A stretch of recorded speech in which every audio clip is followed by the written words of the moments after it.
Thank you. Ms. Jane Karkada, Executive Director and Chief Human Resources Officer, CII. My colleagues from the CII National Committee on Leadership and HR, esteemed speakers, participants from the business and the HR fraternity, assessors of the CII National HR Excellence Award, friends from the media, ladies and gentlemen. I took over as chairman of the CII Western Region for 25-26 yesterday. And it is truly a privilege to address this gathering of esteemed HR leaders today. It is an honor to be among those who shape the future of work. May I start by extending my hearty welcome to the large number of participants who have come today to participate in the 15th CII National HR Excellence Award Confluence 24-25.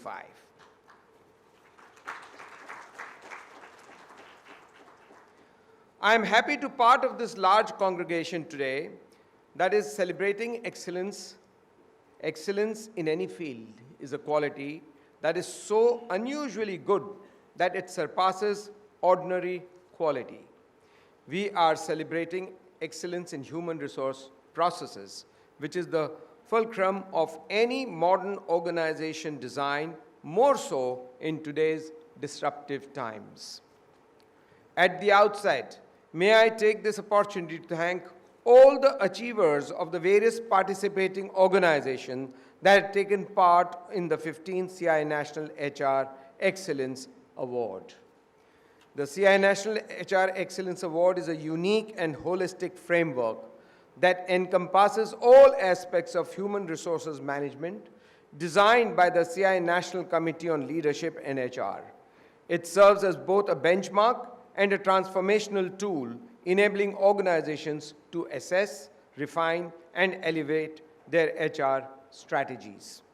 By providing objective feedback, structured evaluation, and actionable insights, this framework helps organizations enhance their HR capabilities, performance practices, and leadership effectiveness. More just as an assessment, it fosters a culture of continuous improvement, innovation, and agility. Additionally, it acts as a collaborative platform for knowledge exchange, peer learning, and best practice sharing, ensuring that organizations remain future-ready in an evolving business landscape. We are at a defining moment for HR. The world of work is evolving at an unprecedented pace, shaped by multiple forces: artificial intelligence, automation, shifting workforce expectations, and global uncertainties. As HR leaders, our responsibility is not just to adapt, but to lead this transformation with clarity and confidence. As we step into 2025, the HR landscape continues to transform at an unprecedented pace. To stay ahead, organizations must prioritize your key areas that are shaping the future of work and demand immediate attention, strategic action, and innovative solutions. Firstly, workforce transformation, the age of AI and skills revolution.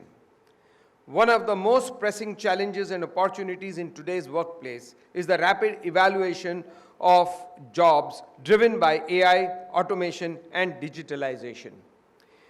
As technology reshapes industries, new roles are emerging as fast as old ones become obsolete, making continuous learning, upskilling, and reskilling non-negotiable. However, traditional training models can no longer keep pace with the speed of change. Organizations must embrace AI-driven, hyper-personalized learning experiences that adapt to individual career paths, leveraging real-time skill assessments, adaptive learning platforms, and predictive analytics to anticipate future workforce needs. Moreover, the future of work is not about human versus AI. It is about human-AI collaboration. The ability to work alongside intelligence systems, leverage automation, and maximize human creativity. Critical thinking and emotional intelligence will define success. HR must take the lead in ensuring that employees are not just tech-savvy and tech-empowered, fostering a growth mindset, adaptability, and digital fluency across all levels of the organization. The organizations that thrive will be those that invest in their people, create a culture of lifelong learning, and proactively shape the workforce of the future rather than reacting to disruption. Secondly, employee well-being and experience as business imperatives. Workplace well-being has evolved from being an HR initiative to a fundamental business strategy that directly impacts engagement, productivity, and talent retention. Organizations that prioritize holistic well-being, covering physical, mental, emotional, and financial health, are not just creating happier workplaces, but also building high-performance, resilient teams. In 2025, flexibility is no longer a perk, it is an expectation. Employees seek meaningful work, autonomy, and an inclusive workplace that genuinely supports their well-being. The shift towards hybrid work models, mental health support, and employee-centric policies is not just about retaining talent, it is about creating an environment where people thrive. HR leaders must champion well-being as a core value, embedding it into every facet of the organization, from leadership behavior and policy design to workplace culture and technology adoption. AI and analytics-driven insights can help personalize well-being programs, while leaders must foster psychological safety, open communication, and a culture of care. In the coming years, the most successful organizations will be those that recognize that investing in employee well-being is not just a moral responsibility, it is a strategic advantage that fuels innovation, engagement, and long-term business success. Thirdly, redefining leadership for a new world of work. As organizations navigate rapid transformation and uncertainty, leadership itself must evolve. The traditional top-down command and control leadership model is no longer effective in a world that demands agility, collaboration, and continuous learning. Instead, leadership in 2025 and beyond is about influence, adaptability, and purpose-driven decision-making. In the new era, leaders are no longer just decision-makers. They are enablers, facilitators, and visionaries. The ability to thrive in ambiguity, drive innovation, and inspire diverse global teams is now essential. The leaders of tomorrow must balance business acumen with emotional intelligence, strategic foresight with empathy, and data-driven decision-making with human-centric leadership. HR must spearhead this transformation by reimagining leadership development strategy. This means cultivating adaptive leaders who can navigate uncertainty with confidence, fostering inclusive leadership that embraces diversity and empowers every voice, encouraging a growth mindset that sees failure as a learning opportunity, embedding coaching and mentoring cultures that nurture future leaders. Ultimately, leadership in 2025 is not about hierarchy, it is about influence. The most successful organizations will be those that build leaders at every level, creating a culture where agility, collaboration, and innovation are at the heart of their people strategy. Lastly, balancing technology with human touch.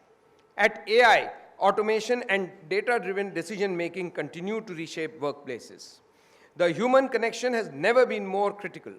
While technology enhances efficiency, employees must feel valued, heard, and engaged to drive true organizational success. The defining challenge for HR in 2025 will be striking the right balance, leveraging technology for productivity and insights, while ensuring that leadership remains deeply human-centric.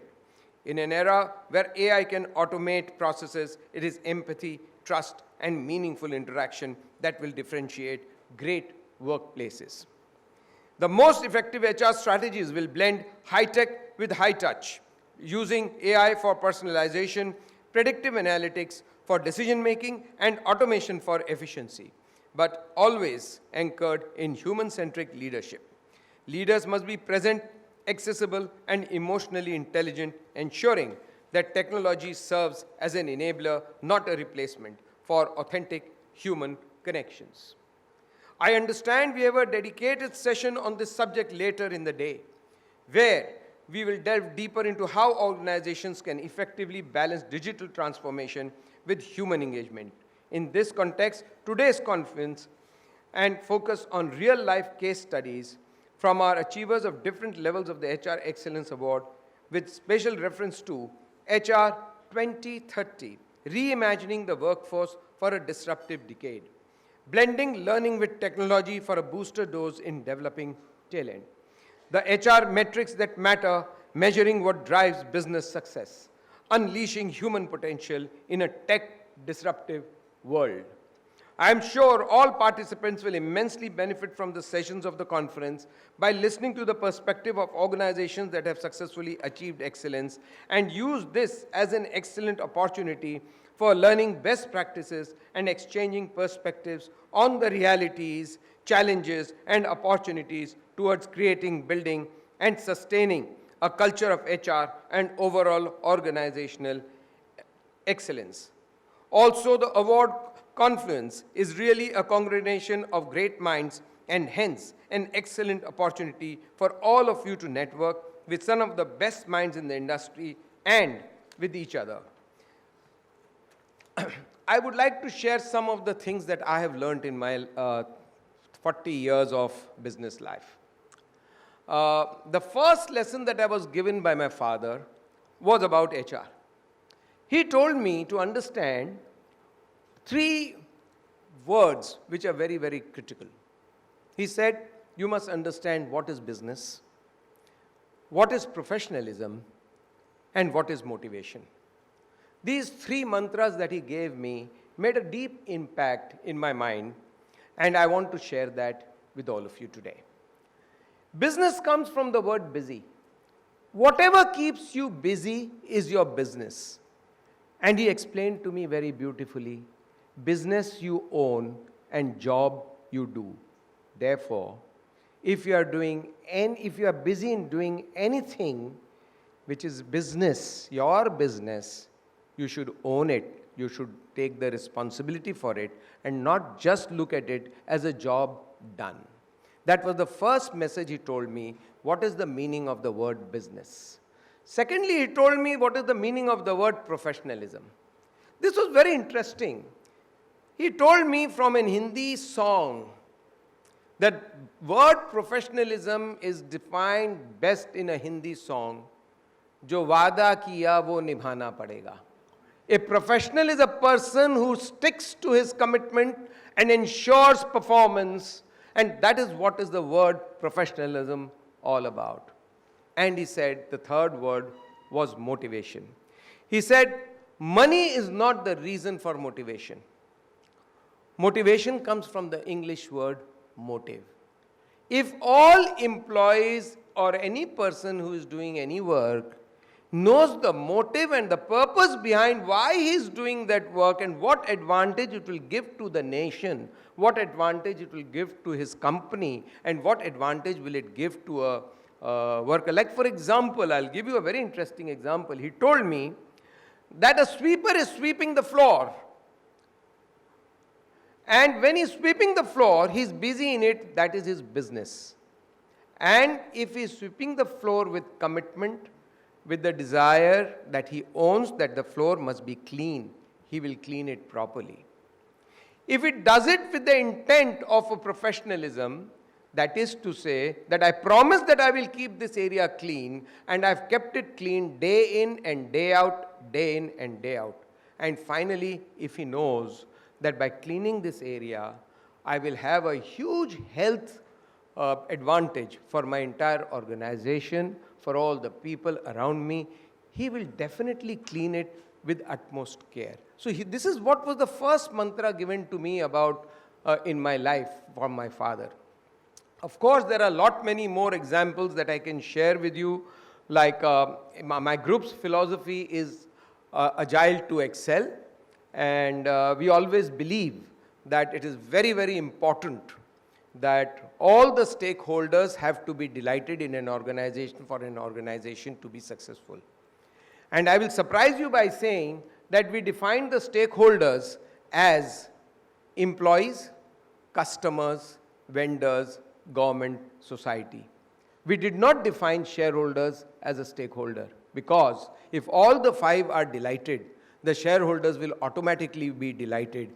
They will always get the right returns from the business, and they will walk in the society with chest high. And that was what was important and the defining factor in our life, that we always said that these five stakeholders first, shareholders will automatically find the benefit from this. So it is not about business is not about profit. Business about profit comes later. A job which is done professionally, it is done by motivated people, will always have profit. That is how we defined in our group HR, and on this basis, all our fundamentals and principles were based. We always had a lot of values in the company, and that is what is very important. In HR, it is very important to have the right values, and what values do you carry forward is what will drive the generations, your organization to generations. I thank you very much for listening to me. Last but certainly not the least, I take this opportunity to thank all the assessors of the CII National HR Excellence Award, who are the real backbone of this award process. We appreciate the hard labor that you have put in during the entire process, including the site visits, some of which are in the interior parts of the country. Thank you very much.